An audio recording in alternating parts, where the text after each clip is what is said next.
કે તમારી લોકોની કાં તો એક્સપેન્શન પ્રોપર થતું હોવું જોઈએ, 5 થી વધારે 7, 8, 9 આજુબાજુનું એક્સપેન્શન હોવું જોઈએ, અને કાં તો તમારે જે નોર્મલ તમારું જે સ્ટેન્ડિંગ છે એની કરતાં તમારી ચેસ્ટની સાઇઝ વધારે હોવી જોઈએ. તો બે ફાયદો થાય. તો ચેસ્ટની સાઇઝ વધારી હોય તો તમારે એક્સપેન્શનમાં વાંધો ન આવે. ચેસ્ટ 77 થઈ અને એક્સપેન્શનની તમારું 5 જ થયું ખાલી તો ન હાલે. તમારી ચેસ્ટ નોર્મલી કેટલી થવી જોઈએ? 79 થઈ તો એની સામે તમારી 5 ફૂલવી જોઈએ. તો આ સ્ટાન્ડર્ડ છે. પણ જો ન થતી હોય તો એક્સપેન્શન ઉપર વધારે ધ્યાન આપવાનું. 10 હવે હું 7, 8 નું 6, 7, 8 નું એક્સપેન્શન થઈ જતું હોય અને તમારી ચેસ્ટ 78 ની થતી હોય તો એ હકારી લે. એટલે કાં તો એક્સપેન્શન સારું અને કાં તો ચેસ્ટની સાઇઝ સારી.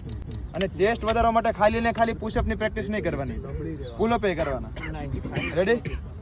પુશઅપ અને પુલઅપ બંનેની પ્રેક્ટિસ કરવાની. એટલે કેવું થાય કે જો એક તો ચેસ્ટ પુશઅપ થી ચેસ્ટ વધે અને પુલઅપ થી તમારા જે લેટ્સ હોય ને આની સ્ટ્રેન્થ વધે. અને પુલઅપ પુલઅપ આવી રીતે નહીં, આ રીતે પુલઅપ, આની વાઇડનેસ વધે.